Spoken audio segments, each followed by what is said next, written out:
So good evening, ladies and gentlemen. You may notice we're in a slightly different area this time. We've been upgraded, we can say. We've got a nice little fancy desk and everything like that. But our desk aside, welcome to the WoT Pro League Season 3 Match Day 2. We have some incredible games on the way for you today, seeing some new faces and some of the old giants as well. There'll be Team Dignitas coming up first, facing off against Mousesports, and then on to Seven Sins up against the one and only Mortis. So a little bit of a rename there, but I'm sure you can give us some details towards that. But let's have a little talk back towards day one, because we saw some interesting games and we saw some fairly good results coming out quite early on. We saw one of the newer sides that I can barely say their name of actually playing quite aggressively, really going for it and showing us that there is still a lot of pace in World of Tanks, and they certainly came in with a lot to show. What are your thoughts towards the new guys so far? I'm actually really impressed with them. I think if they continue, as I said on Monday, continue being so aggressive and taking initiative, as long as they can get that execution, which will come eventually, I think maybe towards the middle season, perhaps towards the end, then they can really start bringing in the results. And, I've always said it, if you take the initiative in World of Tanks, you will start winning. It's not a camping game, regardless of what people say on the forums, etc., etc.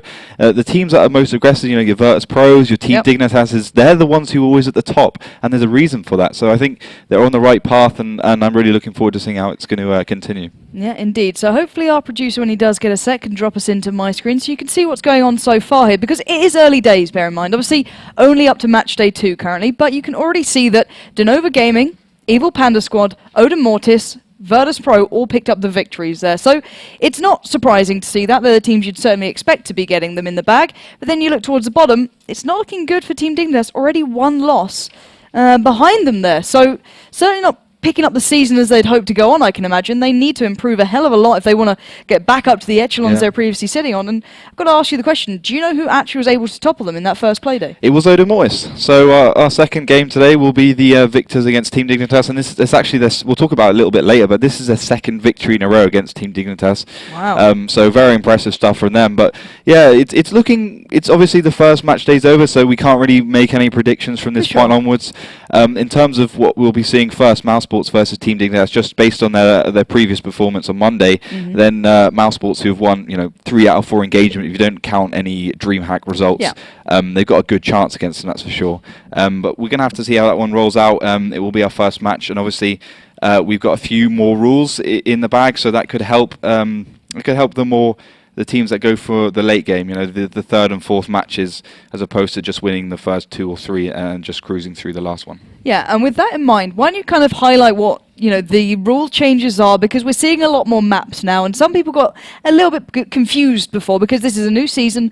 We want to get the team showing the very best they've got, and we introduced a couple of different ways this is now played out compared to the last season we saw, for example. So why don't you take us through the very basic changes that we're seeing here and how it can actually affect these teams? So first and foremost, it's not best of 5 in that respect anymore. It's literally, you play all 5 maps. You've obviously got to win 3 of them because you get the majority then, and that will bring you the win. But you still got to play a full 5, even if you go 3-0 up. You still got to play the last 2 maps. And then obviously we've got the new draw rule, which basically means that if a draw, it's a draw. Then just say you draw an Abbey like we saw on Monday, then you just move on to the next map. You don't play Abbey again. You don't play that round again. You just go to the next map, whatever it would be, and you leave the one behind. So that's pretty much the main emphasis. Let's say if you win 2 teams, get 2 rounds each, so it goes 2-all. And then they play the last map, and it happens to be a draw, then both teams will get 1 point in the season rankings. Obviously, if a team wins, it gets 3, and obviously if a team loses, they get 0. So that's pretty much the bulk of the changes for this season. Looking pretty good. I'm really enjoying it.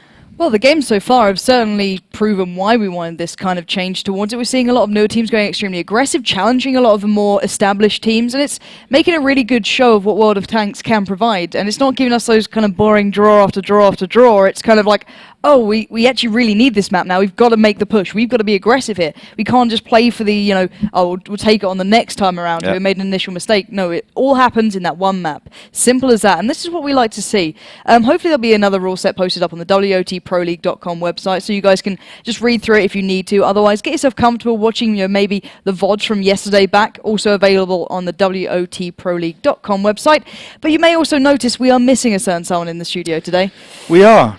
quite sad it's about bad it, times. really. It is bad times. Melly sadly can't be with us because there's no room to put her. I did suggest just place her on the desk, but apparently it's not good for production. So there is no Melly, so all we can do is kind of take you through possible ways of how you at home can get involved with the show here in the studio, because we like to hear your predictions, because there's a lot going on here. The first game is very hard to call.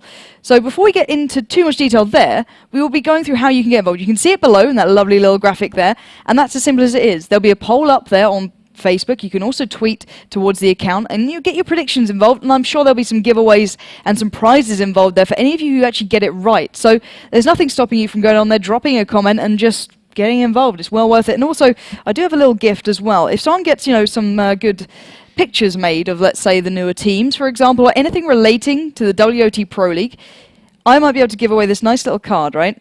It's not just a card. It does have, a lot of things on the back. I need to cover up the little stuff on there. There's 1,000 gold on there and the 7-tag premium account as well. So this is what I got from Gamescom, I believe it was, where the finals were held. So this will be available given out, so do stick around. I'll be checking Twitch chat in between the breaks, so hopefully we can find a game that you can get involved into to get that one obviously beside you. But let's have a little talk about the game we've got coming up now, because this is going to be a big game, I've got to say it, because Dignitas now, they didn't have the great start to the season. Last time around, they were one of the teams that could, potentially win it. This time, the first loss under their belt. How do you think they're going to fare up against Mousesports, of all people? I think we've got to go back a little bit in terms of history. If you go back to Gamescom, which was not that long ago, but obviously they didn't turn up. They had a few issues which didn't allow the team to come, which was quite disappointing for them, I think, because they were the season one winners, beating Virtus Pro in the end, but they couldn't make it, and I think that kind of maybe dropped their confidence a little bit. They thought, okay, we're not playing at the top. We screwed up here. Let's see if we can get back into the game. It didn't start well. They played pretty badly, according to some of the Oda Mortis players I was talking to. They actually went 3-1 down. And only winning on Abbey, and that's their best map, so they should win on it regardless.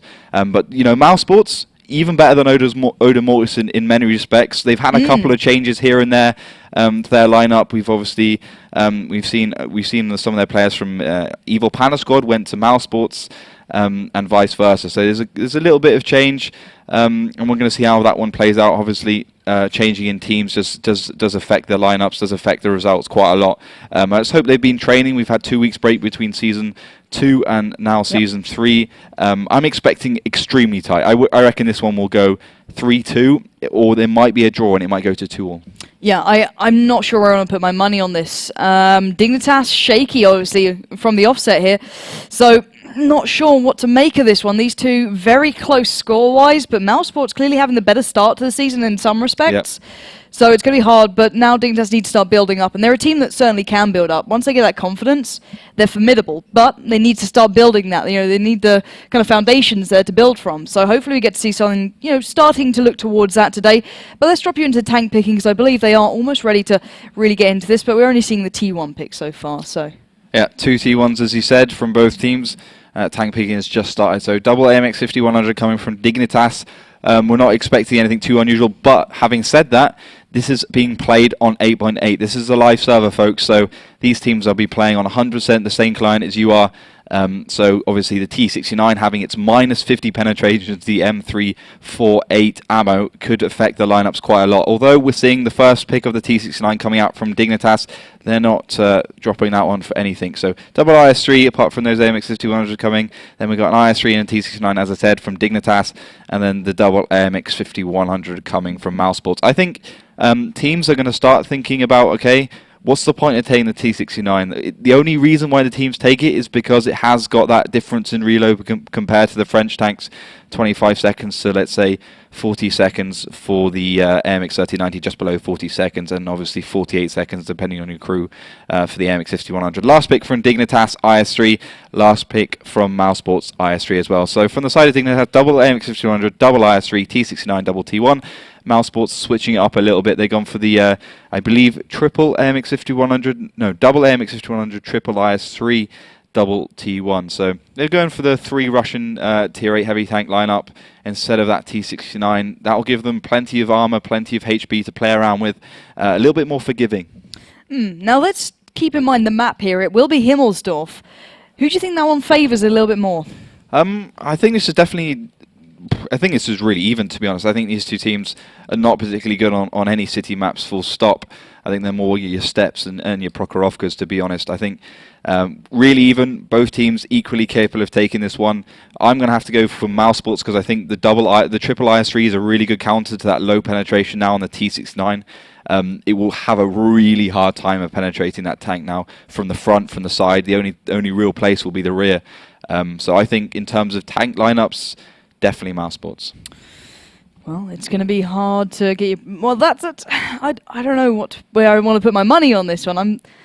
I'm thinking Mousesports are going to get this map, but I don't know overall what the scoreline's going to be. But guys, if you do have an inkling at home, maybe you've got an idea. Hopefully, you can still get your votes and your predictions through via the Facebook, which is obviously WoT Pro League. Simple as that, and it's not too hard to get involved in. So you can get involved yourself and get yourself in with a chance of getting some bonus codes. So make sure you do that before we get underway. And obviously, that's what you want to hear. I want to see if we get a bit of an upset. Simple as that. Anyway. So looking at this, I'm going for Mouse. Where are you going for? I'm going to go for Mouse as well. I think that's pretty much the betting man's choice here. I think they could easily go for that one. But it's going to be close either way. It's these two teams. They fought against each other so many times. 3-2s all the way through. Looking forward to seeing how this one's going to play out. Yeah, so let's have a little introduction video of Himmelsdorf.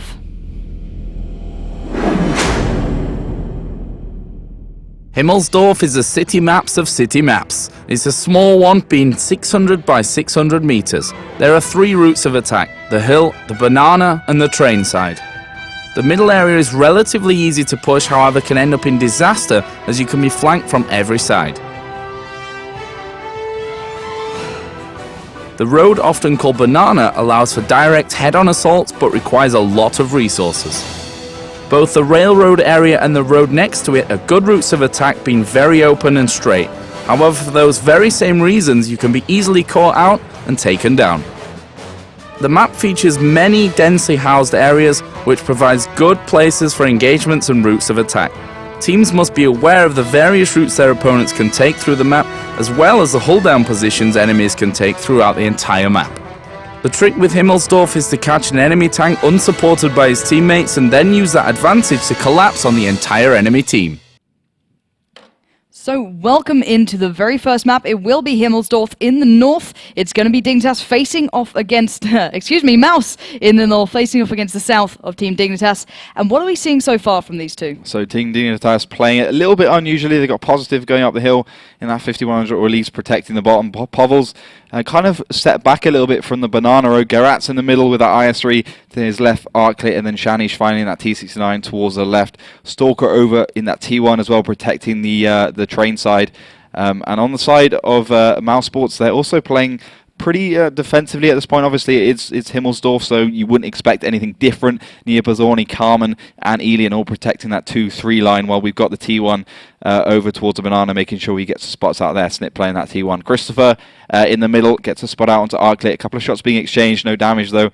They will be loading HE ammo just to try and do a little bit of damage, maybe even take out a gun, force a repair kit early on. Yeah, and a little bit of an interesting start. Butcher did receive a touch of damage there. You can see 892 is left on him, so not the ideal way for him to be getting into this. Obviously, finding a little bit of resistance down that one line. And I'm kind of curious as to why they aren't going for, that IS3 hole down banana, really. It's a little bit different for me. I'm not used to not seeing, someone there. Is this the way Mouse like to play this map, do you think? Or is this just how they've tried to adapt to Dignitas? I think it's an adaptation thing. They've obviously been watching the replays and they've been watching what the other team's doing. At the moment, we've got Angel Killer up on the hill area, on the Himmel, I guess you could call it, the next to the castle. He's going to be trying to get some spots out. Obviously, he won't have to worry too much because Butcher's been spotting that MX-5100 down the bottom. Christopher's there, and Mousesports do not have that T69, so stuff like gun depression, which that thing favours a lot, won't be able to be utilised on the hill quite as much. So Dignitas definitely know that. They definitely know it'll be unlikely that they're going to push up there. But we can actually have a look at one of the changes they've got. Positive, he was playing in Dinova, as you can see. He has now switched over to Team Dignitas, and Rest in Peace is switched over from Team Dignitas to Dinova. So a couple of switches here and there. We'll see how that one affects the game. Butcher taking out Stalker, so that goes the team leader for Team Dignitas. That could actually give them a little bit of an advantage in many respects, because he can focus 100% on the game. On Stalker, he's a bit of a control freak, so that's going to be a good thing. Angel Killer now pushing forwards in that T1, trying to get a couple of spots out. But at the moment, Mousesports quite happy to sit back. Yeah, they've still got 7 minutes to go here. There's no need to be too aggressive. They're just taking their time, as you said. You can see that Mouse are literally lining themselves up across the D-line, not really breaking through that central part of the map. Arclit is the only one they've really got eyes on. They have caught a couple of glimpses elsewhere. Obviously, Stalker did go down, but that was just a mere T1, and as you said, there is some bonuses to him being there too. So nothing too crazy happening. And what do you think it's going to take to see a push coming out from either Mouse or Dignitas here? Just a little mistake, there's obviously these two teams could draw this one out. That means they go to the next map. But any little mistake, maybe even a couple of spots here and there, could easily just be the catalyst towards this. But we can just while there's a little pause in the action, we have obviously got a kind of a different format to our stream. Obviously, since 8.8 out, Wargaming is using scale form instead of flash, which has pretty much broken absolutely everything. And obviously we haven't had time to fix it, to be honest. So that's why you don't see the minimap mod, our tier point counter mod, our normal agent mod as well, the one which shows stuff like HP of the tanks and reload. That's why we don't have any of that today.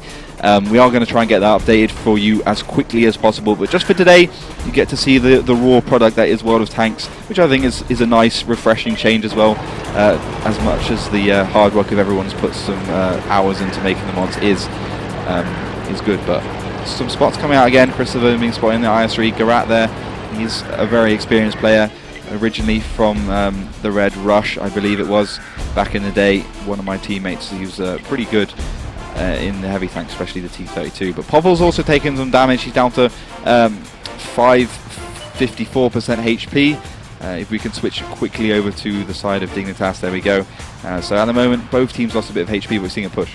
Yeah, we are. There's Dignitas kind of edging their way down towards the 3 line. Arclit and Positive both showing themselves. Nipazorni was laying in wait for that Carmen as well. You can see the tanks are just waiting for a little bit more of a push to come through. I think the Dignitas kind of got their face full of damage then, so they've stayed a little bit further back rather than making a push. Arclit, they're down to 77% HP, so you can see he's not really wanting to go crazy on this one. And there we go, a couple more shots being put through. Arclit trying to connect. Nothing really making of that one. I'm trying to see if there's any connection. He did get a slight touch of damage down towards Nipazorni. He was just trying to wait for a pixel to be able to shoot. Garrett making a little bit of his presence known. Carmen as well. Both back and forthing here, but no one really going too far ahead right now. Yeah, no, that's for sure. I mean, 4 minutes and 22 seconds left on the clock now. Plenty of time to do something special on a map like Himmelsdorf. A couple more shots being exchanged. Arclit did take a face fall then, down to 7-7-1 in the ice race, so down to about 50% HP. He's got to be very careful how he plays this one out now. He could be a 2-shot potentially. If you get very lucky. I mean, 390 average, and well, not even if you get that lucky, you could easily kill him with 2 shots from the IS3. Angel Killer's taking a little bit of damage now, as he's left on 80% on that T1. But yeah, at the moment, Team Dignitas definitely at the disadvantage in terms of HP. As you can see, Arclit's taking a bit. Positive still 100%, but he's got to be careful because he'll get focused down immediately after Arclit's dead. So Mousesports, I think they're the ones going to be making the moves here, as they got the advantage. It's only polite. Another shot being exchanged. Neo Pizzorni dodging that one. He's called Neo Pizzorni after all. But Mousesports happy to sit back. Yeah, they are indeed. So playing quite passively, as you can see. We did see another player pushed up, but he's now retracted back as well. That's Carmen making his way even further back. Mouse playing this very passively, actually, even with that slight HP advantage they do have. They clearly do not want to underestimate Team Dignitas. See, Christopher's taken the place now across that D-line there, keeping eyes down the 3 area, just to try and make sure no one's making a push or no one's edging too far ahead. He likes the D. He does like the D. Anyway, other side. Carmen adjusting around, might be trying to get an angle down towards that 3 line, looking for a way through, or maybe just joining Niers Pizzorni. What do you think these guys are planning right now? They're definitely planning a push. I mean, straight out, just push straight through. I think I would have gone through the middle if I was them, but I think just straight a push down the 2-3 line would be fine. It's just a question if they can execute it properly, if they can get those AMX 5100s behind to do the sniping shots. And now we just saw Angel Killer spotting out the AMX 5100. That could see Team Dignitas push forwards. It's just a question if they want to do it, if they want to take the chance. But it's just a question of fates at the moment. 2 minutes and 18 seconds back. Angel Killer retreating from the hill, knowing that 5100's there, but you'll still be in a position to try and spot out anything that comes up there. There we go. Elian being spotted, the team leader of Mousesports, in that 5100. But he doesn't care too much. It's almost an impossible shot. And this could be the beginning of a push. Shanish pushing forwards to the left. Gerrat's there. Positive's going forwards as well. And I think this is going to be the catalyst. Yeah, this is certainly the start. Positive has received further damage now. 1058 left towards him in his AMX 5100.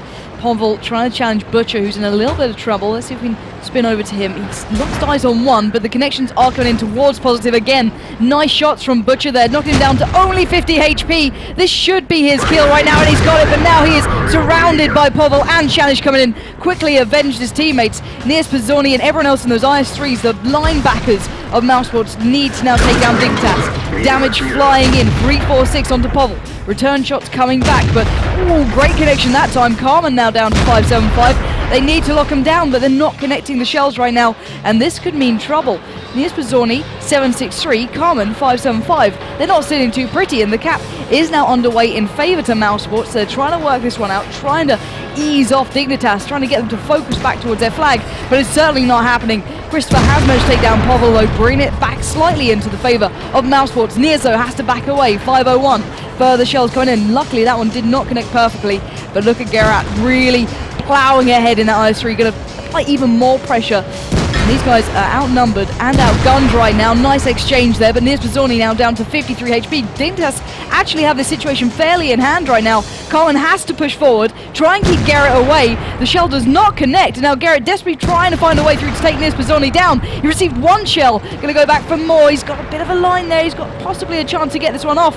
Niers Pizzorni is facing down a gun, but Carmen, oh my word, what a shot coming in, taking him down and bringing it back 5-2 in favour to Niers Pizzorni right now, and Mousesports. And now Arclit, the next target of damage. They ignored Christopher, and they certainly should have done. Alien coming across through that central reservation of this map. Shanish down low as well in that T69. Arclit down low. The cap's still underway. It's going to take a while, but Alien could really switch something up here.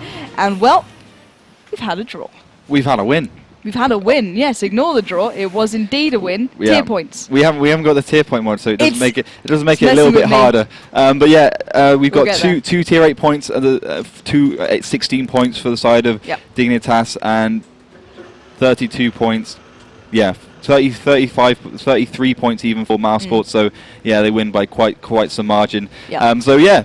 I mean, I did say Mousesports, my predictions are going right, folks. Mousesports will be able to take this one just because that T69, it couldn't do that much damage, 1.3k. And then you look at something like Niers Pizzorni, right? They took the extra IS-3, 3.1k. I was about to say, that man's work then, the initial kind of like tentative exchange was a little bit close. I was like, this is getting very close between him and Arclit. And then as soon as Dignitas made that push, it was like, this is all his game. Playing it passively, playing it correctly in that IS-3, it was absolutely magic to watch then. I've got to say, I do like Mousesports on that map.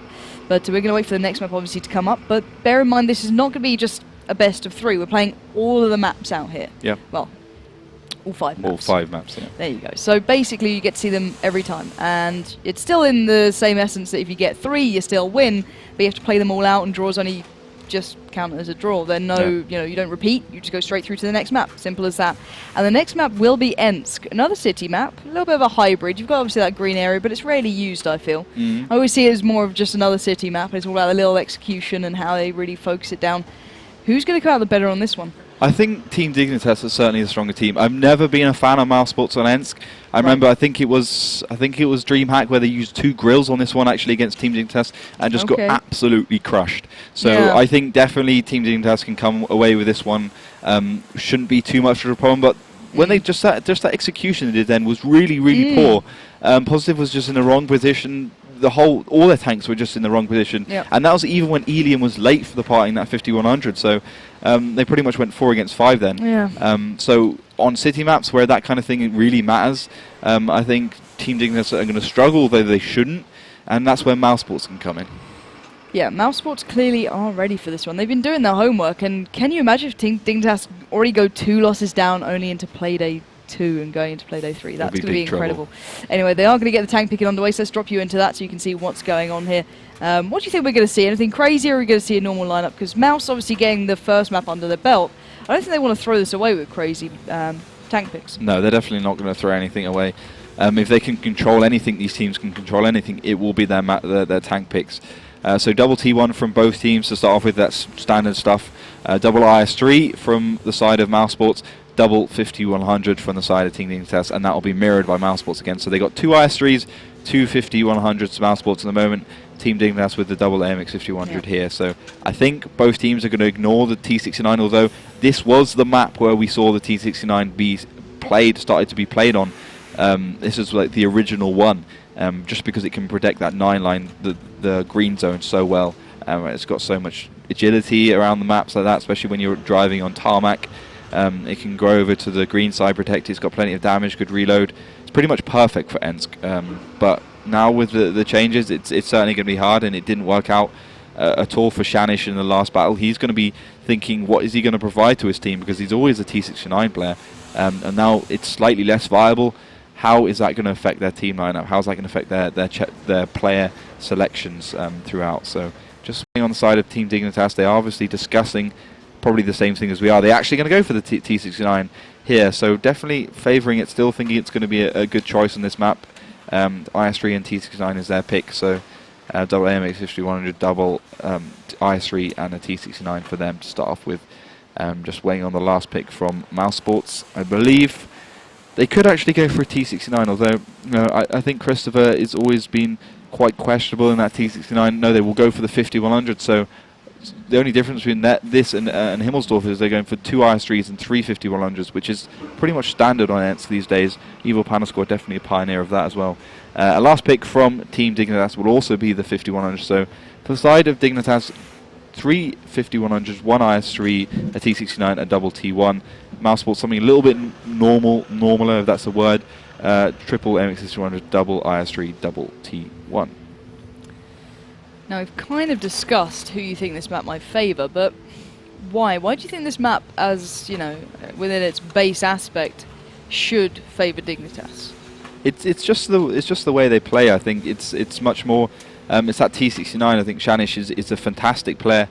It's the way they use him around the map. They, when they're pushing in the city, you push him forwards, you shoot between the houses next to the railroad. You can get some good side shots on, back shots on. It's the kind of way they maneuver him around the map, and the whole way the team kind of gels together. But that gel doesn't look like it's around today, so they might have a bit of a hairy time on the Ensk now. So just waiting for the last ready up. I believe they're both ready now, so we should be able to get underway very soon. Yeah, we are almost underway now into the second map here. As we said, it will be Ensk. Both teams pretty darn good at this one, and looking at how Mouse played the last, they're certainly a team to start challenging the big dogs now. They've always been more than capable, but it's time to get that execution down, and all the maps that they might have struggled on before, they need to kind of work it out a bit. And this is the one they can prove their worth on. A little bit of a different lineup to Dignitas, but they know what they're doing here. They know what they're exchanging with going for the 5100 rather than the T69. They know what's on the line, and they know how they're going to hopefully go about it. So let's go wait for them to get this underway.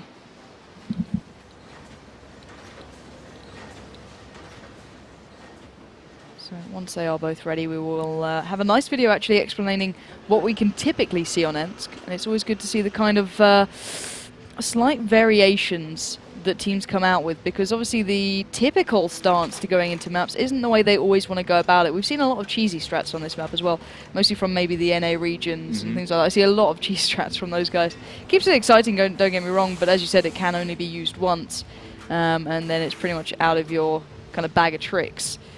So yeah, it looks like we can jump into a quick map video explaining exactly what could happen on Ensk.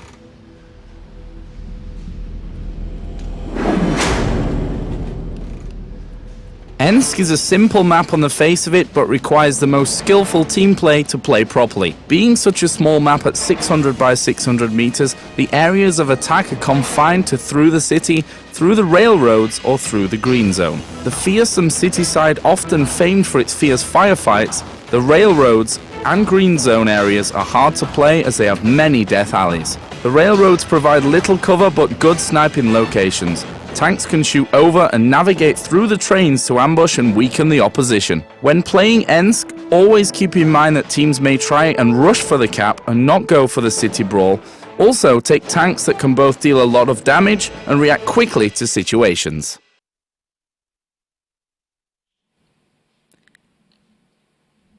So, welcome to Ensk. It will be our second map, and in the south we'll be seeing Mousesports starting off, facing off against Dignitas, who are a map down in the north. So what are we seeing so far here? A bit of a strange start for Dignitas, although they've been kind of edging towards this tactic a little bit more. We can see Angel Killer pushing forwards, but Shani's right in front of that T69 and behind Pavel providing the backup in that MX-5100. So they're going towards the green zone, which has been happening slightly more. Mousesports also have done it a little bit. We saw it last week as well with Dinova pushing up here. So it's coming more favourable. Side of Mousesports also leaning towards that green zone definitely, and their cap. Butchers and their 5100 in the middle. We've got Carmen and also Elian, the team leader, as Angel Killer being spotted out by Snip and Nia Bazzoni to provide the backup. But first few shells being exchanged, no kill. Yeah, both down to a 50-ish% between those two. No real damage done. Obviously, Snip in that tier 1 trying to get involved. So we're just going to see how he's facing this one. Nothing too impressive with the T1s, but obviously it's an important role to be playing, trying to get that first little point on the board. A couple of missed shells coming through there, and they have connected on to Snip, down to 31 HP. And this is pretty much all we're getting so far. This little T1 exchange has actually gone down now in favour of Dignitas, so they'll pick that one up, taking the first player out for Mouse. Yeah, that was a good little sniping from Chanish in the T69. Hasn't lost any accuracy. Good to see that. But that'll give Mousesports a little bit of information. They know that T69's there, but that's a pretty standard tactic from Dignitas anyway. And now you can see Garat pushing up forwards. It was positive, but now it's Garat. He's playing the 5100, which is surprising because he, I think, prefers the IS3, or might prefer the IS3. I've always thought he's a better player in it. But this will provide a lot of damage. But first, it needs a beginner, a starter, and that's Arclit playing the IS3. He's going forwards, trying to get some side shots up, some side scraping, see if he can connect any initial shells. He's got positive behind and Stalker to his right to try and get some spots out, make sure there's no one pushing in the city, and that's exactly what Mousesports seem to be doing. Yeah, indeed. You can see that Nia Bazzoni, Alien in those 5100s have indeed pushed up. They have got a spot going through for themselves. They'll try and take anything down that they can. Stalker's the one to be caught a glimpse of. Carmen already in that IS3 pushed up, and the rest are actually joining here. So a strange start for them, spreading out, using that green area as well. They're only leaving the T1 of XP to back there. Christopher in the last IS3 now towing the back line, and I think that Mouse are working out that Dignitas certainly are not in the area they predicted either. So they've gained a lot of ground here, and this is not normally where you might be able to get yourself so easily. So Carmen will take down Stalker, the opposing tier 1s. It's right back all even, 1-1 with 7 minutes left. Who's in the better position here? Neither team, to be honest. They're both decent positions. It just depends on what you want to do with them, really. I mean, it's a tool at the end of the day. How you want to use that tool is really up to your team. It can work either way. I mean, obviously, if Dignitas want to push, then they have to push over the green zone. If Mousesports want to push, they definitely want to go through that city, obviously from the south as well. The city is a little bit favoured. That's why you're seeing teams not push up when you're playing the north, going straight into the city. They kind of sit around their cap a little bit or go towards where Dignitas is now, which is completely over the green zone. But now we're seeing a little bit of a change of guard. Pavel going forwards, Positive is in front, Garat taking up the rear, and they're going to be trying to go into the city, see if they can try and find perhaps a T1. Maybe Snip, actually Snip's dead, XP playing the T1, get the other T1 down, get that advantage, or just try and focus out anything from Mouse, because I think now both teams have a slight idea where the other one is. Yeah, Carmen did spot out one of the players, I believe it was Arclit there, so he let a shell off, but that's about all we've seen. Mouse have certainly worked out with the opposition. They've pushed up quite some way. Alien, Nia Bazzoni as well, joining those 5100s. They look like they're trying to make a little bit of a presence around the 4 to 5 line. Look down, see if they can sweat any of the opposition out. And they actually might be able to catch a couple down here if they do play it correctly. They've gained a hell of a lot of ground. They're certainly the more aggressive team out of these guys. And they are looking to make a bit of a push from this one. Literally everything with a bit of firepower is working its way up. And they have spotted Arclit again. Niz Pizzorni's the first to get there. But look at Christopher and Carmen flying straight in. Hell for leather right now. They're not actually holding back at all. Arclit going to be focused down massively. We've got to be careful. Garat is not too far behind. Carmen's feeling the brunt of that. He's down to 946. But Arclit's in trouble. Down to 118. He's surely going to go down here. One more shell and it does connect. Niz Pizzorni will take him out. That's the first big hitter out of here for Team Dignitas. Now Garat in trouble, 494, but Shanish now coming around. Carmen being focused down, 182 left onto him. The counter IS3 push from Christopher coming in. Nice connection there. Shanish down 960, but there we go. Positive does take out Carmen. Now Christopher very much alone in that IS3, being pounded left, right and centre from the firing squad for his Team Dignitas. And look at that, Garat landing another. That is Christopher down. And now really, we are seeing a bit of a troublesome side from Dignitas, who are just closing in on the remains of Mousesports. Yeah, but the thing is, who is on reload first? Shanish must be reloading, but he's only about 25 seconds. Povel's going to come round as well. Yeah, indeed, and this Pizzorni is surely out of their lovely play coming in from Team Dignitas, making it work 100%. Butcher, the next target, just to mow down, and that's exactly what's happening. You get the two going up the front, and there we go. One firing shot from Garat, or positive from the back, and that's pretty much Mouse dealt with. He'll split them up and mow them down, and now Alien, really, the only one who can do anything here. And it's a bit of a dire situation. He even knows it. There's the damage being dealt. Left, right, and center. They're not missing a single shell. And Alien, you're going to be out of here in a moment's time. And there we have it. An astounding game from Team Dignitas there. That was absolutely fantastic play from those guys. Very good. Very, very reactionary. That was really good. Yeah. I mean, okay, Mousesports definitely had the advantage at the beginning because they took down Arclit and the IS3. Yes. But from that point onwards, they just completely went nowhere. I mean, Elian drove off into the distance. He said, "See you later, guys." He did a new multi-show and said, "Oh, I'll see you later in the battle and I'll get myself killed later." Which I think maybe the whole of his team should have done, but you can't just do it on your own because, as you saw, the whole team got obliterated very quickly. Yeah. But it was good play from Team Dignitas to realise what they had to do. I think some just questionable heavy tank skill from Mousesports. Nia Pizzorni could have definitely angled his IS3 better so he wouldn't have got focused out at 182 HP. And then from that point, once he died, it was extremely hard for Mousesports to get that alpha damage around the corners. Shanish came around actually using the T69 well against those 350-100s. Perhaps I think Dignitas definitely had a good choice then. Mousesports perhaps should have gone for the 3 IS3s or the 110 even. I think the 110 would have been a fantastic choice. Then, yeah, no way a T69 would have been able to penetrate the front of a 110 with that heat ammo. So yeah, good reactionary play from Team Dignitas. As we said, definitely the favoured team on this map. Yeah. That's for sure. See why? Yeah, exactly. 100%. It's their map. It literally is their map. And I said Shanish would be the star player. We can have a quick look how much damage he did. 1.4k. It's not too bad. It's not too shoddy at all. Garat doing 2k. The only one who really turned up was Elian. He managed to get all 1,800 damage. Yeah. But apart from that, look at that. Carmen doing 500. Butcher doing 800. It's not up to par at all. But we can move on to our next match. It will be Prokhorovka. So off the city maps onto the open. Maybe a little bit of a change up here for Mouse, who just got they weren't together in that for me. They were going in dribs and drabs. They got singly focused down. Maybe they can kind of come together here in Prokhorovka. It's a very different type of map. So who do you think that this one will suit a little bit more into their game style? Mousesports, I would say, just because they seem to do very well on Prokhorovka. They were pretty much one of the first teams that kind of said, "Oh, we're not going to play this whole all-in tank style that we used to have. We're going to use each player as their own, and we're going to kind of try and swarm them, get them into locusts, in locust play style, and we can try to focus down the other team like that, and instead of just using, we're just going to put all of them into one." So I think definitely Mousesports have a little bit more experience than that. Dignitas still kind of like to play all their tanks together, although they're definitely starting to edge towards the Mousesports play style. But it's going to be a close one. Yeah, indeed. I'm not sure. I think I'm going to go for Mousesports on this.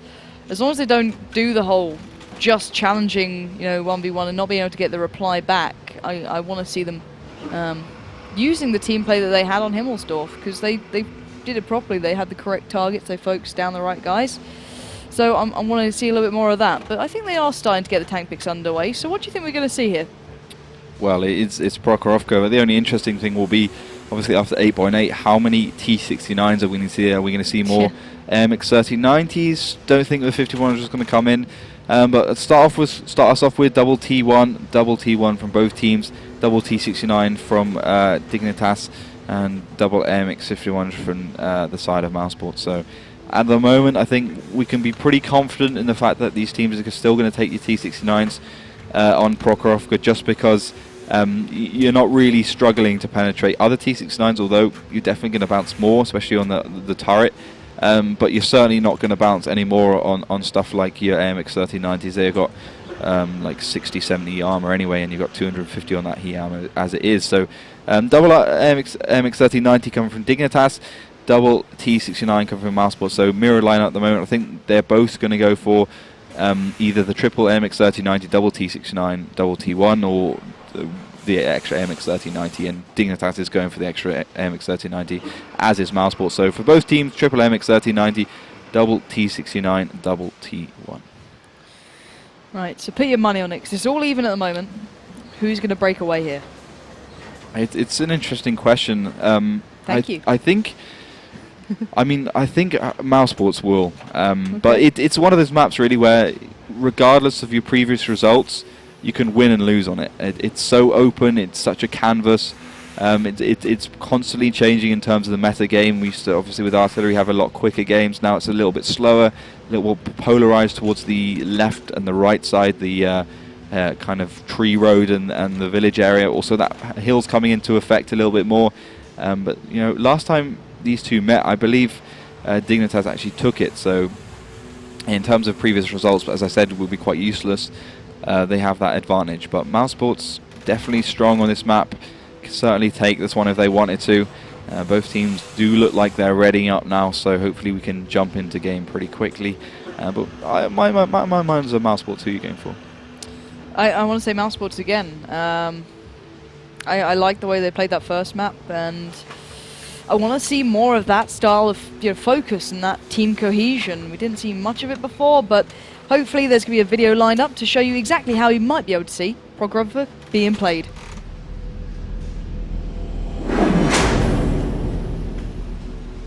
Prokhorovka, a large map at 1,000 by 1,000 meters, which allows teams to stretch their legs and artillery to test their skills. There are 3 primary routes of attack: over the left tree road, the middle area, and towards the town. The tree road is very open and flat, but has a very large number of bushes and trees that provide good cover if you're not shooting. The middle area is where the initial engagements happen, as teams gather as much information as they possibly can. Both teams are fairly symmetrical and only offer small hills and brushes as cover. The middle area is where the initial engagements happen, as teams gather as much information as they possibly can. The railroad that splits the map has a large number of bushes running alongside it that provides good cover, and the occasional route of attack in the village and hill area. Teams should look towards taking fast tanks and artillery as they complement each other on this expansive map. Back into the third map here. It will be Prokhorovka, the map that I couldn't quite pronounce the first time around. We will be seeing in the south Mousesports facing off against the north of Team Dignitas. So what are we seeing at the moment? Team Dignitas filtering off straight towards the middle area, not messing about at all. Angel Killer's leading the charge. She's got Shanish positive to provide that sniping damage from the T69's gun. Garat in the background, probably just to go up towards the village if that's necessary. First spots coming out from both teams. Carmen and Christopher being spotted. First couple of shells coming out as well. Yeah, not seeing a great deal of connections towards Christopher, but the rest are just dancing between it. Somehow Carmen's gone through without being actually focused down at all. A couple of shots coming back. I think that Shanish has actually received one at the moment. I think he has, but right now I'm not sure who's going to really benefit from this one. I think Angel Killer's in a good position. He did take down Snip, using that slightly higher terrain to just get the fire through. But now Carmen and Christopher are set up in that usual position where you see those T69s, using that slight defilade of the hill. And then the rest of the team sitting further back. So Butcher got away fairly unscathed, as did Niz Pizzoni and the rest. So not too much damage dealt, but all eyes currently on what Dignitas can do. Yeah, Dignitas are just in exactly the same position as they start off with, apart from Garat obviously towards the left, going and trying to get some side shots from that MX3090. To the right we've got a couple of T1s, Arclit and the Povel of the MX3090 and Angel Killer there as well. So they're going to be pretty much ready and waiting for any spots that come out from the T69s in the middle. They'll be getting the first connections as they did then against Carmen. He's down to 1101 in that T69. That's what they're really there for, ready to try and do as much damage as they can once the spots come up. But both teams quite happy to sit back for the time being, but there's definitely going to be some sort of action very soon. Another shell coming out from Positive, probably trying to find a T1 in those bushes, and they are going to go for the T1 shots. But the Mousesports will undoubtedly know this, and will they push in now? They know that at least the T69s are reloading. Well, the T69s of Mousesports, they've actually fallen back, if anything, but there is movement from the 1390s. Let's pick on board with these guys, see where they're heading, because Niz Pizzoni, Butcher, and Alien all kind of rolling out right now, down that K-line, all the way back by their flag. Might be going for a little bit of a different approach here, leaving the T69s as the beef and the muscle to try and hold off anyone, assuming what might be happening to them, and seeing what they can get done over towards that railway line or possibly the village. So Positive once again peering up. Hopefully these guys are going to stay unspotted. That's their main bit of attention at the moment. They could go for a cheeky shot towards Positive. I think we did see one shell being made by Niz Pizzoni, and that's what they're doing. They're trying to keep eyes and just be the guys to be able to snipe down anyone who pushes towards overly peaks. The two T69s there for Mousesports. You're seeing almost exactly a mirror from Dignitas. We've got the two MX-39s from Mousesports going there with a T1. We've got actually 3 of them now, but we've got Garat, Angel Killer, and Stalker here, ready to try and do some damage if they do end up pushing over. So both teams got the same kind of ideas, and that's not too unusual. The first couple of shells connecting, Alien only hitting the tracks, not doing any damage. He's got to be careful though, because he could find himself with a fistful of shells. Stalker's going to push forward to try and do some. Here Pizzoni will take him down, so team leader of Dignitas out. Butcher did take one, he's down to 8, or I correct myself, down to 643 in that MX-3090. So both teams have lost a little bit of damage. The T69s of Carmen and Christopher trying to put the pressure on, make sure those Positive and Chanish can't do the sniping shells against their own MX-3090s. A good play from them. That's the kind of thing you want to see from such an experienced team. But both teams now have lost those T1s. So important on Prokhorovka, especially for pushing forwards. Arctic's going to he's going to take the bait though. He's going to try and spot out anything if he can. Obviously the T1 only has probably about 200 meters view range, if that. Obviously it's a T1 tank, it's the first tank you get on the American tree. You will actually spot out Carmen, and I think we're seeing a push from Dignitas. Yeah, they're certainly making their move right now. Niz Pizzoni finally gets around and back into the position he wanted to be in, but it's all eyes on those T69s. How can they get out of this one? Right now they're not. Right now they're being taken down immediately. Carmen being the first target of focus. He's out of there right now. Povel and Garat getting around. Garat's gone down low. Christopher will pick it up, but look at the presence from Dignitas mowing down the opposition. Shanish down to a fair bit of health. Gonna try and sit back for a second, play it smart, try and use that tank who's just been taken out as a little bit of cover, and now focus down the rest. Near Pizzoni down to 877. Butcher trying to land those shots, not going to manage it onto Povel. And in the meantime, Positive making his way down that left side of that defilade of the hill. And now Butcher and I believe it's Alien and including this Pizzoni are in a little bit of trouble. They're going to try and adapt here, go down that one line, try and find their way back towards a better bit of a position to return some fire, because at the moment they're in a little bit of trouble. They certainly are. Positive's going to try and engage Alien as well on that T69. Shani's got to be careful though, he's on 169, and I think Mousesports will have the reload advantage. It depends how many they really spammed at the beginning, but I don't see a way back into this one. Alien finally going unspotted, going invisible. Ooh. A couple of shells connecting to Positive. He goes down to 1125, and Niz Pizzoni connects as well. Yeah, great work from Niz Pizzoni there. Held back not too far, allowed Alien to go forward. Be almost the bait for the Dignitas to get their teeth towards. And Niz Pizzoni has received a shell down to 648, but he can get away. Angel going fairly low. Alien's the one doing the damage towards that. Let's spin across, see how he's getting on over here. He's surely going to take down Angel. He will do just that. And now Povel diving in himself, tries to get some work done. It's a blow for blow exchange. 290 against 304. Make it 59. Oh, Alien, you needed that one shell to connect then, to hopefully help your teammate out, because right now Positive has taken down Niz Pizzoni, and Alien and Butcher make it just Butcher. Are slightly outnumbered, but it's still very possible. The HP is probably, I'd say, on Mousesports' side. The Dignitas boys are not sitting too healthily. Butcher has 643 HP at the very moment. You could easily take it, very, very easily. It's pretty much how he plays us on out. Positive will be a one-shot on 182. It just depends if they can get him down, and Positive has the ammo rack down, so he's going to make all 4 shells count. But Butcher knows this. He knows Positive has the ammo rack because of one of the crew skills they have. And Povel, he's on 304 as well, so potentially a one-shot. The average damage will just out the one-shot range. 240 is the average. Obviously, add 25%, and that doesn't quite add up to 304. But he's certainly a two-shot. 6 shells in that autoloader, a possible of 1,440 damage, 244 penetration, I do believe. So easily possible for Mousesports at this point.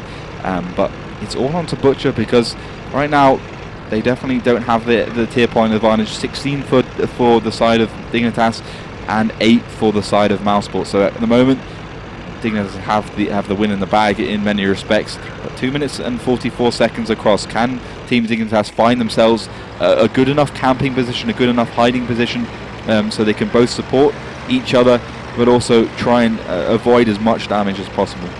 Yeah, that's a big question. You can see Butcher is trying to keep eyes on as much as possible, scanning the horizons, not being too half-handed, taking his time, trying to make sure he's not going to clearly walk into a trap, but he knows the clock is against him. There's only 2 minutes and 18 seconds to find those 2 remaining players from the Dignitas side, and well, you guys might know where they are, but it's not as easy for Butcher. Clearly not got his mini-map mod like we normally have.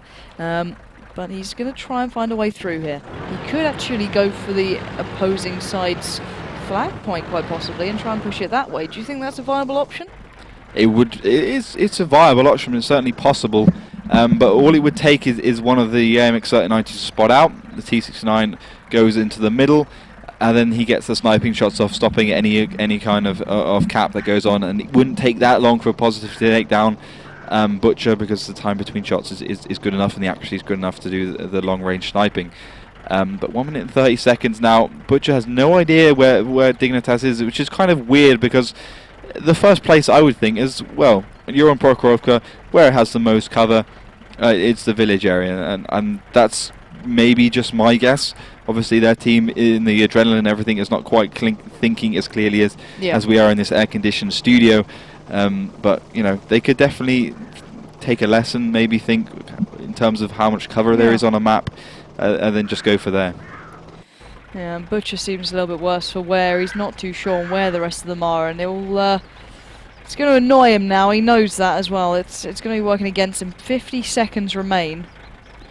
Dignitas just hunkering down. They don't actually have to move here. As you said, tier points wise, they have the advantage. HP in there or not, they have 2 tanks basically remaining to the 1 of Mouse. So this can give them the advantage here, because bear in mind, guys, it is all tied up at the moment. Keep eyes on the top right of your screen, because that is the timer that is now against Butcher. It's 30 seconds, and he now needs to make a move. He is going over towards the village, so he could possibly have a hope in hell here, but keep it in mind, 20 seconds now. Butcher, the clock is against you. Ignore the 2 players. That little time limit is the one that's going to get you, if anything. He is going absolutely hell for leather. He has got a... No, he hasn't even spotted him yet. He is steps away. He finally gets a glimpse of positive. He lays down some shells. That T69. Oh, but here comes another shell coming in. He's taken down 1. He knows where the other is. Can he turn around in time? 4 seconds remain. Oh, he can't do it. And Dignitas will hold on.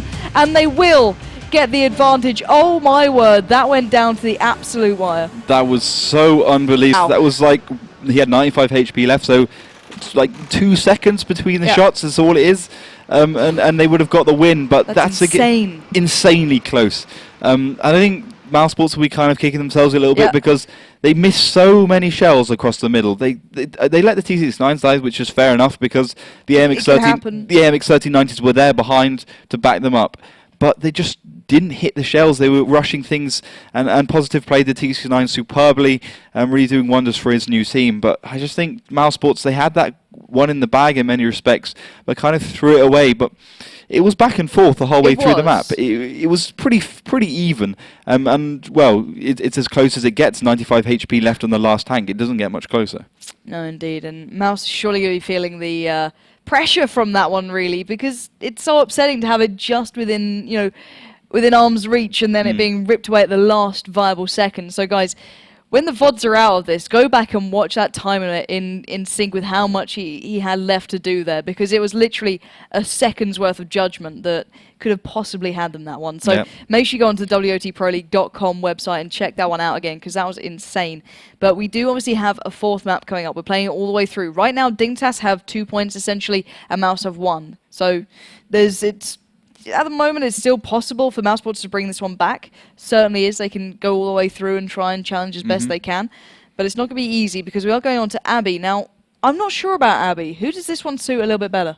I think this one will be the Dignitas. Unfortunately, I mean, it's one of their best maps. Yeah. I think they play it really well. I mean, they did end up winning finally that draw round at DreamHack it was. So they're really good at it. They're superb in the kind of way they play the middle area. Shanish playing the T69 really well up towards the Abbey, and then the kind of way they brawl it out on the mountain. Yeah. It's done down to a T. That's what's really good about them. They are a really clinical team, which suits such a chaotic and such a big map like Abbey.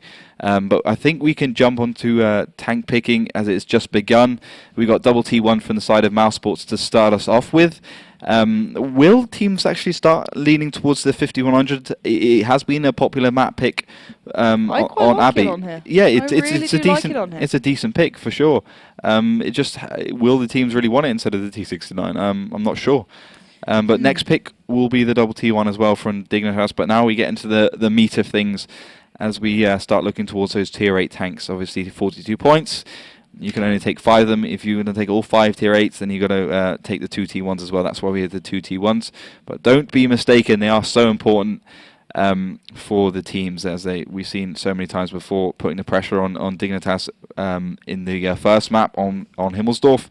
And then once again for Mousesports on the Ensk game as well. So MX3090 T69 will start us off with the brunt of things for the side of Mousesports.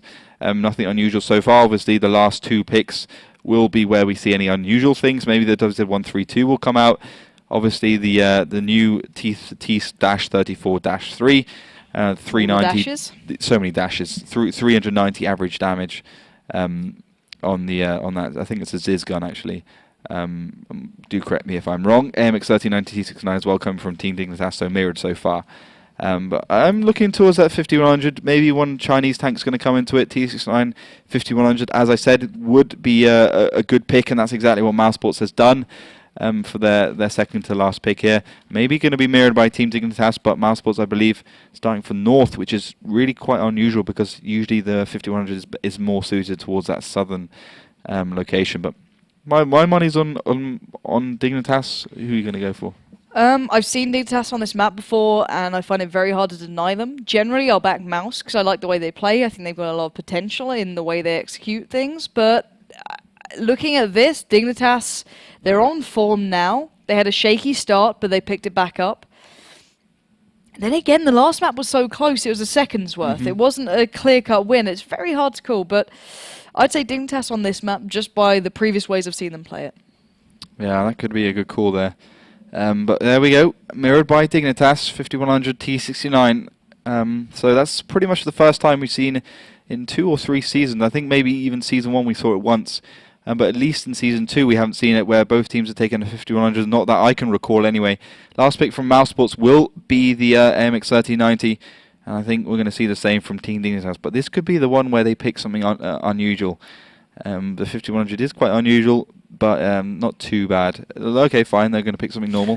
MX3090 will be the last pick. So from Mousesports and Team Dignitas, 5100, double T69, double MX3090, and those 2 T1s as well.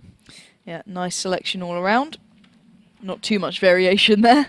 So we are going to be seeing these guys going pure skill alone onto Abbey. Now, keeping in mind, Dignitas now are up 2 maps to 1.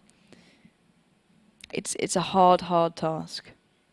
I'm not sure what these guys really are going to do. Mousesports obviously backs to the walls now. They've got to kind of fight their way through this. They need to pick up this one and then the follower to get any chance of picking this one up, whereas Dignitas in a little bit more of a comfortable situation.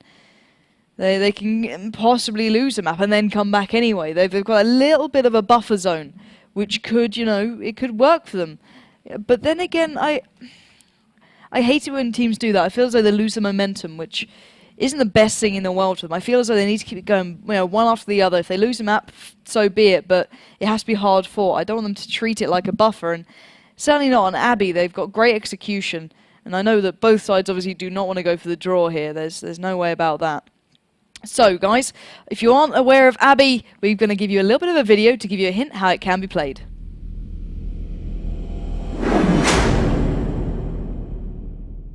Welcome to Abbey, a hard but gratifying map to master.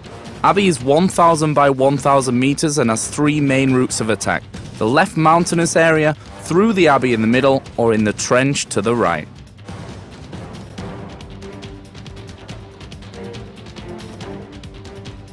The housed Abbey area in the middle, the winding trench road and the treacherous mountainous area. The Abbey area can be moved upon on a central road, often the two teams battle it out for the higher ground. The mountainous area often sees intense action as it overlooks the Abbey and provides key access to the enemy's base. The base area can also be accessed via the trench and is a common route of attack. It is essential to defend your base. Teams must pay close attention to their tank setups and in particular how they utilize them to the greatest effects on what is a very complicated map. So, welcome into map 4. It will be Abbey. Currently, Dignitas hold the lead in this one, to say the least. But this time, maybe Mouse can change something up. They will be starting to the north here, and in the south, it will be Dignitas. So, not sure what we're going to see so far, but how are they playing this one out at the moment? So a little bit unusual. We see Pavel going to the right in that MX 3090 even. He's going to be trying to get some initial spots out. I'm not sure exactly what he's going to be doing there. We've got Angel Killer going to the middle in the T1. Arklit and we've got Shanish there in the T69. Garrett's going towards the lower road. And finally Positive taking out the rear. The new addition for Season 3 for Team Dignitas. But yeah, it looks like both teams are kind of splitting off a little bit. Mousesports going towards the middle predominantly. Angel Killer getting the spots out onto Carmen and Nia Pizzon, Christopher even there. But it looks like Mousesports going to push forwards, finding Stalker there and also Pavel. Yeah, 4-3 split, make it a 3-3 split now, obviously, as Pavel has found both of the tier 1s. Not exactly the ideal way they want to get this one going. But nevertheless, Mouse can still build up. They have their main firepower still certainly up and kicking. You can see Nispazorni keeping eyes on, trying to watch down that 6 line in case anything dares push down, almost like the banana road on Himmelsdorf there. He's just trying to watch it, make sure he can't be flanked. Christopher in that T69 by the central Abbey area. And then the final player towards the centre being Carmen in that T69. And I've fallen out of favour with the T69 when it's not in the hands of Hyber. I'm not sure if I like it on this map as much anymore. I'm preferring those 1390s and, you know, the real speed you can get behind them and the manoeuvrability. I'm not sure how I feel about the T69s anymore. They have kind of worn away from me. But who do you think has the upper hand positioning-wise currently? I think the upper hand has to go to Team Dignitas as they have the higher ground. That's always very important. But I think, you know, Mousesports missed a little bit of a trick then. Pavel managed to scamper himself away from pretty much the whole of Mousesports. They should have collapsed in on him, at least gone 1 versus 1. He had the HP disadvantage, and he would have got taken down very quickly. Nia Bazoni should have been there very much faster than he was, at least connecting one shell onto the back of Pavel. But we can see they're probing forwards now, trying to get some spots out, maybe over towards the cap area. But they don't have to worry too much, as the only thing they will encounter from this point onwards is going to be the MX 3090s, T69s, 5100s. Obviously now both of their T1s from Mousesports have been lost to only one of theirs, so there's still Angel Killer alive and kicking. He'll be of great use in the cap especially. Mousesports definitely now at a disadvantage, but they have come back from disadvantages before. Many times. Definitely a team that is very good at that. They don't buckle easily. I guess that's the Polish spirit. But Team Dignitas pushing backwards and forwards. Still 7 minutes on the clock. Mousesports quite happy to sit back as well. But what do you think we're going to see? We're going to see some sort of split push from Mousesports, or just, you know, charging straight down the middle? Currently all I see is them playing very passively. Aeron's fallen back to their northeast section of the map, trying to defend. Maybe expecting a little bit more aggression from the opposition, but currently nothing really forming of it. I want to see what they can do from here on out. I then only think what, you know, their strategy is to come off this and still go for the victory here, because they can't really go for the draw. That's the big thing. They need to kind of keep charging to get those, you know, last 2 points behind them and actually, you know, get this in the bag. Otherwise, it's almost impossible. So I'm not sure how they want to get back into it, but they certainly need to. The T69's not moving an inch. Maybe they're still expecting a push to come out from the Dignitas boys, and maybe they're right to be feeling so. Do you think we're going to see that right here? I think we could see it, that's for sure.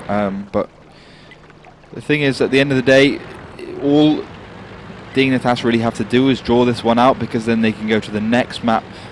And then the maximum Mousesports can do is go 2-all against them. So they can't win unless Mousesports actually take this one. So they can kind of, okay, we can sit back a little bit, we can get good defensive position, let's not do anything crazy like we did on Prokhorovka, where we could potentially lose it like they almost did. So I think we're going to see a lot more passive play from both. And that goes for Abbey in general. It's one of those maps where it certainly isn't too quick. Teams are not pushing forwards that much. We saw a draw on it last week, Monday even.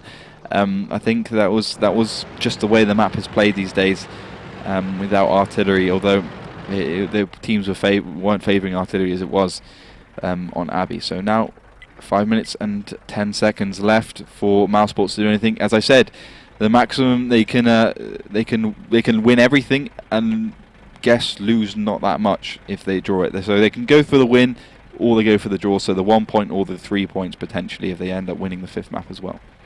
Yeah, I'm wanting to see some aggression from Mousesports, if I'm completely honest. They're playing extremely passively. Finally starting to move a touch. Really expecting a little bit more presence from Dignitas by now. T69's backing away, using that hill as cover.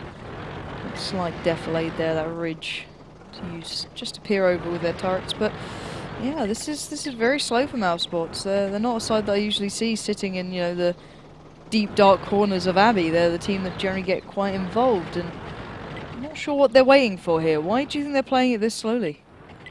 I'm not sure. I mean, we'd have to be on their TeamSpeak or something thereabouts, because they have plenty of options on Abbey. I mean, it certainly isn't an easy map to play. That's for sure. Probably the hardest map at the moment in the map pool, along with perhaps Ruinberg. I think that's also not too easy.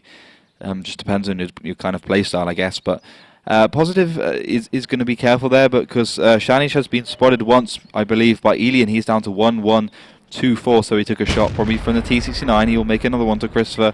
Doesn't actually end up hitting that one, and he'll have to retreat and reload at the same time as a couple of shells coming across. But now, Mousesports quite happy to sit back, as you said.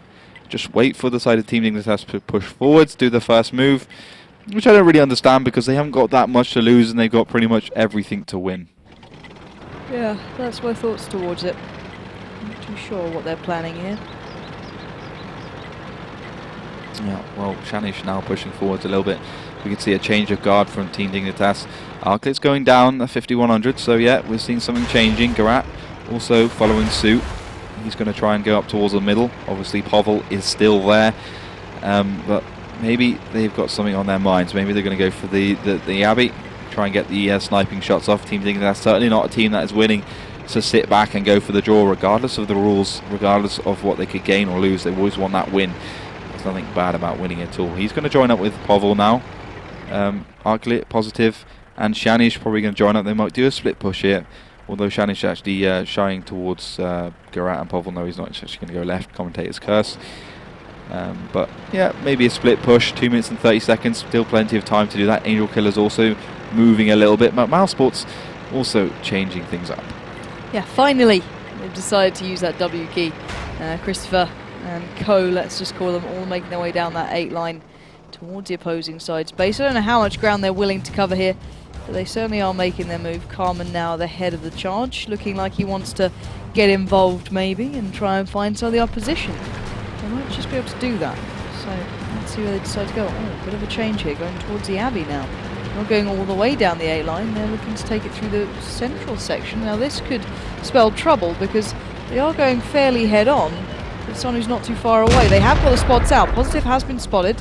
You can see the likes of Christopher trying to get eyes around towards these. Already sees a shell there, knocking down to 10-0-7-6 as the T69 is now appearing. And, well, Mousesports know what they're in for. They're now surrounded and in a terrible position. They cannot return fire. Christopher down to 419. There was nothing he could do then. Positive in the perfect position to lay down the absolute smackdown, as Carmen now coming back around. Nis Pizzorni doing the same. But Positive and the rest of Team Dignitas do just have such an upper hand now. Alien and Arclet have spotted each other, I do believe, or at least Mouse have spotted him, but this could really spell trouble for Mouse. Not a good move from them at all. They got caught on the rotate, caught moving between positions, and that allowed Positive to get the damage down. He only took one shot for it as well, but now we're seeing the mobilization of the 3090s. It will be Garat and Povel to push forwards. They're going to try and connect a few shells onto Butcher. Yeah, indeed. Butcher in a world of trouble now surrounded. He's got a good connection there to Garat, but surely there's no way out. There's 249 dealt down towards him. 404 now left on Garat. Oh, he's been tracked, and that's allowed Pobble to come around flying from the corner. And that has just really ripped to shreds the rest of the mouse side. Here's Pizzoni going low. 86 HP. Shanish is there, as is the rest. You can see them now trying to battle their way out. Arclick goes down to the hand of Carmen, but it's certainly an uphill struggle now. They need to focus down the rest of Team Dignitas. Yeah, they're going to push forward, and the Pizzoni is definitely a one-shot, that's for sure. But look at Alien's going to charge straight onto Positive and Shanish. Yeah, indeed, and well, this is not looking good. Alien's going head first onto them. 849 left onto Positive. This is an uphill struggle if I've ever seen it. He falls down. Carmen was nowhere to be seen, and now has an absolute firing squad of Dignitas players taking him out of there, and he knows what he's in for. There's nothing he can do. Gets his tracks back up and running, but by this point, it almost feels like it's all over. 260 left. He does take down Shanish, and there we have it. Dignitas stamping their authority all over that game then. It felt that Mouse just couldn't find their way back in. They tried something, and they went for a little bit of a strange route through the Abbey. I'm not sure where they thought Dignitas were, or thought, well, we might be able to catch them here, but actually I felt as though they played into the hands of Team Dignitas then. Well, they did. They did a good recovery from that point on, taking Arclight out. But, you know, I think one of the bad things is that they only needed one more shot to win that one. Once again, I believe it was not positive, Shanish in the T69 was a one-shot. Yeah. So that would have brought the tier points equal, 16 each, but now because Shanish didn't die, 32 points to, not 24 points to 16 points for Team Dignitas, so they do take that one. So take the series actually 3-1 against their arch rivals, pretty much Mousesports, getting their act together a little bit, although I'm not quite another dubious performance for Mousesports in many respects. Wasn't great. It really wasn't great. They were so close on all the other maps. Like, hopefully you guys at home have seen the others, and you haven't just seen that going, why are they hyping up Mousesports? These guys looked pretty sloppy on that. Like, go back and watch the other, 3 maps that were played, or maybe just 2, and you'll see how close it was. It really was going down to the wire, quite literally. One game literally going down to the last second, where Dignitas did pip them to the post, but they didn't turn up in that map at all. They never made decisive choices. They were already on the back foot after like a minute in, and it was just... I didn't feel Mousesports got into that one at all, personally, but hopefully you guys at home will watch the VODs back and see that they are a side that can actually turn up when they need to, but there and then, it certainly was not their game. So Mousesports now going to only try and do what they can, treat this as hopefully a practice, and do the best possible to get warmed up for the next couple of games, because after this they've obviously got another one. And you don't want to go in, feeling completely defeated on, a 4-1 scoreline. You want to get it as close as possible, because you never know how these points could affect you towards the end of the season. Exactly. That's a big thing to bear in mind, because some teams only made it through by like a points difference to the grand finals last time at the offline event. So every single point you get may count there. So even the mentality of you getting, a closer scoreline against Dignitas, being that they pick up this map rather than let it go to the waste, might get you a little bit more of a boost going to the next match where you can actually pick up the victory. So things like that can all play into this, guys. It's not just about this one moment, it's about the knock-on effect time and time again. But anyway, hopefully they are going to get ready for this one. It's going to be Ruinberg coming up next. Now, do you think Mouse can make a bit of an impact here? I think they can make an impact. They don't have anything to lose anymore on this 5th map. So, although Team Dignitas now have it 3-1 and they have the win, as you said, every single point counts, every single map counts, because when we all tally up the points, let's say Team Dignitas and Mousesports are 5th and 6th, which would be quite unlikely, to be honest. Yeah. Let's say they are anyway. It could happen. It's certainly not impossible. Let's say Mousesports won the other engagement they have. The map if they win this one, could take them through, because we compare the maps once they've played each other. Whoever wins the more maps can go through if you're on the same amount of points as that team. So it's really important to bear in mind as these teams battle out on our final map, which will be Ruinberg, as you said. But we're waiting to get these things on the way. Do head over to twitter.com/WoT Pro League, and that goes for Facebook as well. Send your predictions for Ruinberg, but more importantly, send it in for our next match. Will be Seven Sins versus Odem Mortis. That's going to be a bit of an interesting one, because obviously Seven Sins, new team. Odem Mortis looking very strong, beating Team Dignitas on Monday 3-1, I believe. Ended up being 3-2, but the last map didn't really matter, apart from the discrepancy between the maps at the end of the season. So it's going to be really interesting, but back into this one, I think the teams are ready to tank pick. Almost, yeah. That's clearly getting the high fives underway. They're leaving again. Unbelievable. We sent them emails. We've put rule changes on WoTProLeague.com, and they still leave after the Kids fourth these map. days. Okay, I think they're coming back. So they've sorted themselves up enough to get tank pickings underway. Obviously, there is a lot of new changes coming in. If there's any issues, that's always a possibility. At the end of it, because Melly isn't here this time around, as you might have noticed, it is just us. If you have any questions, me and Ollie will be in Twitch chat afterwards. If you have anything going on there, keep your questions coming to us via Twitter. Use the WoT Pro League Twitter, use the Facebook. If you have any questions, we will answer them as soon as we have a chance after the games. So if it's explaining the rule sets, valid question, we will answer it as best we can in the most proper way possible. So guys, if there is any questions, that's where you can put them towards. We will be listening, we'll be answering to our best ability, and well, we'll see how it goes. Obviously we do miss Melly, but we might just get a third chair and put them like a little stool or something and just leave it there. Anyway, the tank picking has begun, so let's drop you into that screen. So double T1 from both teams to start us off with. Double T69 as well, coming from Team Dignitas. As I said before, this could change things up a little bit. 5100s might become favoured, like Team WT does like it on this map as well. So that could be interesting to see, and we are seeing that in fact. So double AMX 5100 coming from Mousesports. I'm going to see if they can provide some real damage on that one. Also, Team Dignitas going for that, so that's going to be the norm for Ruinberg, I do believe, for the next, for this season, Season 3. Double T69 coming from Mousesports again. Now waiting on the second to last pick from Team Dignitas. Also, I also think it could be a T69, not IS3, perhaps maybe even IS3 in fact. AMX 3090 is more likely though. It'll be an AMX 3090, so that'll be their last pick.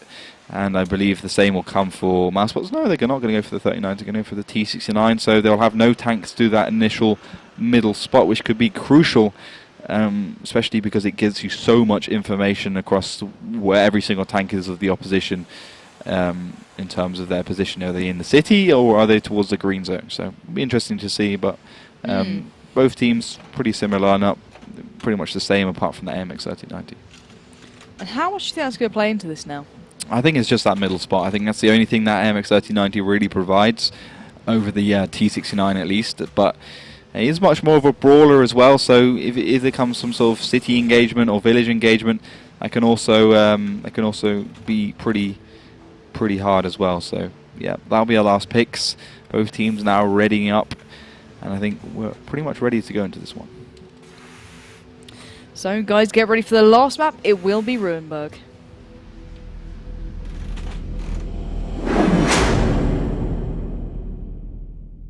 Ruinberg is one of our newest city maps, and it's fairly large, being 800 by 800 meters. There are three main routes of attack: the roads leading to the city, the road going through the middle, and the village area. Each of these have two important areas to control. The city has very large roads and plenty of opportunities for teams to flank.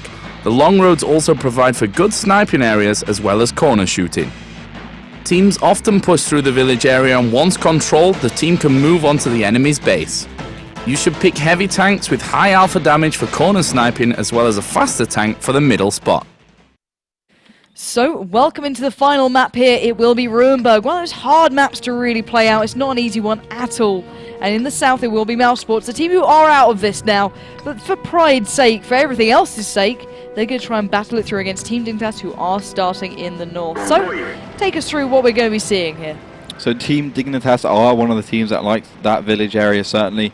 Pavel's going to try and prove that one. He's going straight towards the middle, get the initial spots out as the MX 3090 is famous for. Garat, Arklit also going to lead the charge up there, but they're going towards the village a little bit more than the middle. Shanish is there in the background as well as Positive. Angel Killer going towards the F line, and Stalker towards the city. This is a little bit different. Mouse are going all city. City. Rack City. Yeah, Butcher getting himself in there. Snip has spotted Stalker out in that T1. And this feels like it's Gamescom all over again. If you didn't see it, check it out, because everyone seemed to like the city here. And no one's been able to take down that little deer Tier 1 that's just skirting around. Best sniper EU. Indeed. Stalker, clearly, just avoiding him. And now the other Tier 1 finally gets his connection, but Stalker's probably spotted the entirety of the opposition there, and it's just trolled them all. Oh, finally Elian managed to do the damage. But thank God for that. But the damage, the spots have been made, and now Mouse are just going to have to lay in wait. And the problem with the city is it's I always feel as though it's very, very easy for teams to surround you here. Yeah, it's extremely easy. They can come in from the north, obviously, through the middle and towards the south. You can get absolutely just crushed in. Everyone who plays roundabouts knows that on Ruinberg, so it's a risky strategy. The only nice thing about it is that you can kind of consolidate your whole tank, so you've always got cover. You don't have to worry about that too much, but it's a risky move, certainly. And Team Dignitas is definitely a team that likes to pounce on risky moves by the other team. So Povel's going to go towards the enemy's base. You've got the 5100 of Gerat in the middle, Angel Killer, Shanish there as well. And on the other side we've got Arclit and Positive in the T69 and the 5100. Just ready to stop any cheesy push from Mousesports like we saw at the beginning of Season 2. That tactic does not work anymore, as it doesn't work on Abbey either. But Povel sitting over the base, just waiting for Mousesports. Probably a T1 or 2. Yeah, and we see another Tier 1 being able to avoid the shells of Mousesports, clearly losing their aim in the final game here for them, at least up against Dignitas, not of today. They still have one more to play, I can imagine. And you can see maybe Nizpazorni trying to help out, once again missing. So they're not doing too well against the Tier 1s today, Mouse. The shell's not landing, they have lost eyes on that. You can see only XPeter is the guy at their own flag, trying to play that last defensive line role to keep them at bay if needed.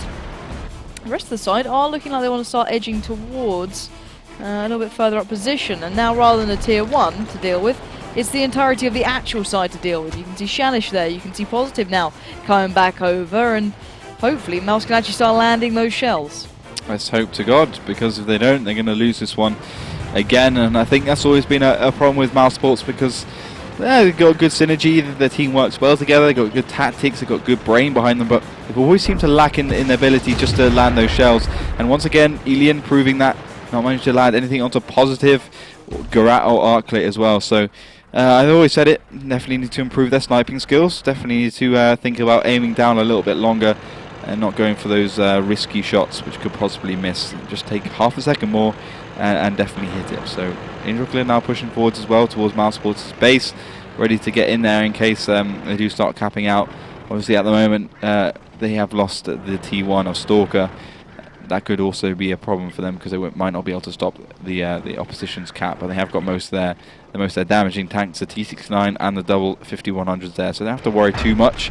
Pavel's also going down towards the middle, maybe trying to find some spots out. Mousesports ready to deal with him in case he does, but at the moment both teams quite passive, not wanting to push too much forwards at the moment. Obviously Mousesports don't have the advantage of so much HP, and that T1 advantage they did have just got eradicated. Yep, all back, all even. Now it's time to see if Mouse are willing to do anything with this. Carmen really the only one making a move, slightly pushing up there.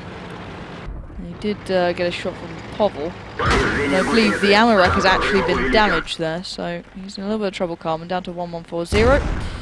Fireball coming from the back, Snip and Alien trying to lay down some sort of cover to allow Carmen a second to kind of readjust. But this is very slow from Mouse. They're once again playing this one quite passively. Yeah, unusual really. They're usually quite an offensive team, especially on maps like Ruinberg, but yeah. They're just they're trying something different, maybe not working out too well for them so far. But fates can change in a matter of seconds on one of those tanks. One good play by one of your teams, we've seen it time and time again, just makes all the difference. So Stalker's starting to ping out a little bit. He wants perhaps some of his team to go forwards, and also that T1 to go forwards as well. So T69 actually is going to come towards Shanish, Arclit and Gerat, and maybe provide some firepower. They're going to try and go towards Elian, focus him down, get the MX 5100, which will provide the majority of the firepower for Mousesports out of the equation. Which is going to be so important when it comes to the main engagement, which will probably happen obviously within the next 4.5 minutes. But Mousesports well equipped to deal with it, especially with the amount of firepower and tanks they have all in one location. So I think it's going to be a hard job for a Team Dignitas to break into that. Yep. So 4 minutes and 19 seconds left. No one really wanting to move. See that Mouse are literally just going back and forth in this square. I'm waiting to see if they're going to take the initiative here and actually do something, because obviously they have lost this one. They need to play out the entirety of the maps. Yeah, but now we're seeing a push from Team Dignitas. Arclit and Gerat going first. Positive, Shanish behind, ready to deal any sniping shots they can, ready to back up their main firepower in the 5100s. Combined health of 2.8k, combined damage of 3.6k. So they'll have plenty of toys to play with. Just depends how much they can utilize them. But now Mousesports have decided to move. Yeah, Mousesports as well made the move at the same time. The T69s did find Shanish, but they've also found that kind of covering crossfire coming in from that left slide, which is positive. Arclit making light work of a good couple of them. Karma now in trouble, down to 940, and this is not going well. Only 3 now remain for Mousesports, who got completely outgamed then. Snip, Carmen, and I believe XP to the dear little T1 left standing. And it's not looking good. Snip trying to get away right now. He's trying to do whatever he can at that T69, but you can see Arclit already watching their escape route. Shellfire coming through. Povel trying to slow them down. He's done just that. 277 is left towards him, but Snip is surely going to go down. 107. He's been eliminated by Povel. Carmen gets a little bit of a kill just for the sake of it, but Mousesports have been absolutely decimated, and Peter is the only one standing, and I can assure you, not for very long. He's trying to take him on, but I think GG well played is the understatement here as well. Dignitas did do the work they had to do. Certainly did. They made it work. It's a fantastic victory for them. It will mean they go 4-1 up against Mousesports. Yep. Pretty much an unheard of result for a team that pretty much beats them most of the time. Yeah, very true. So Mousesports perhaps looking at themselves a little bit and seeing what they did wrong, because I feel that Team Dignitas didn't really beat them. They kind of just beat themselves. Yeah. So in that respect, I think it's kind of good, because then they can see their mistakes and just fix them for the upcoming match days. But it's so early on in the season that results like that, they can kind of put in the closet and just make sure they try and improve, but not worry about them too much. They look like the Mousesports we saw at Gamescom, which actually end up finishing in 5th, just before Team Dignitas. So not good stuff. Yeah, not a great start for them, really. I'm not sure what to make of it. A little bit disappointed in Mouse. I know they've got a lot of talent, that's the thing. I always look at them to be one of the sides that can really step up and provide a really good show. But at that point, Dignitas just were that level above, really were, throughout the entirety of it. So hopefully Dignitas can go on and keep this momentum building. We said they're a team that once they get the wind in their sails, they can certainly do the work. There's no even questioning that. They were one of the top teams during the last season, and even prior to that, they've always been at the very top echelons of this game. So losing that first game was a little bit of a surprise. Now picking up on the second, that's kind of more what you'd expect to see. But bear in mind, we'll be seeing the team who actually managed to topple the Giants coming up next. Now that's going to be a real interesting one, because they're facing off against a team who aren't used to this.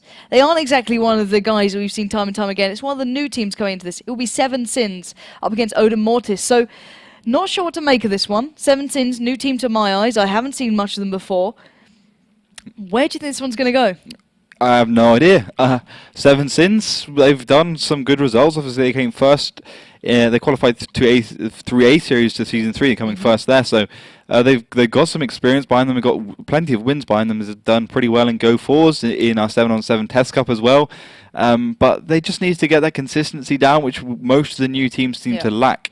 But if they manage to do that, they can certainly do some damage here. Certainly look towards that 6th position they need to qualify for our Season 3 Grand Finals. But against Odin Mortis, who've had quite a lot of roster changes, but look very strong, look a lot stronger than they did in Season 2, now without Dragon Balls as a sponsor, which I think actually is a good thing for them, because it gives them, the kind of kick up the arse they need to do better in this season. But it's going to be a tricky game for both, as both never really played against each other too much. But it's about consistency, and I think Odin Mortis has that under the bag. Yeah, so guys, with that in mind, to give you a little bit of a brief overview of the two teams you'll be seeing coming up, you can still get your chance to get your predictions in through Facebook. So if you do go to Facebook, you look up WoT Pro League, you can see it down below. Do that. Get your predictions in, answer the poll, make sure you get it correct, and you will get yourself in with a chance of getting some bonus codes in there, all of those goodies that come with it. I'm sure Melly's in chat telling you guys exactly how you can do it as well. We can't rip her away from the job that much. But if she's not, you've seen how to do it. Also get your predictions through on Twitter to the same thing, which is at WoT Pro League, and do the hashtag as well. We'll be keeping eyes on that. But guys, we're going to go to a very quick break while we try and find those next two teams, because that's going to be an incredible show. So do stay tuned. Don't go too far, because we'll be back in 5.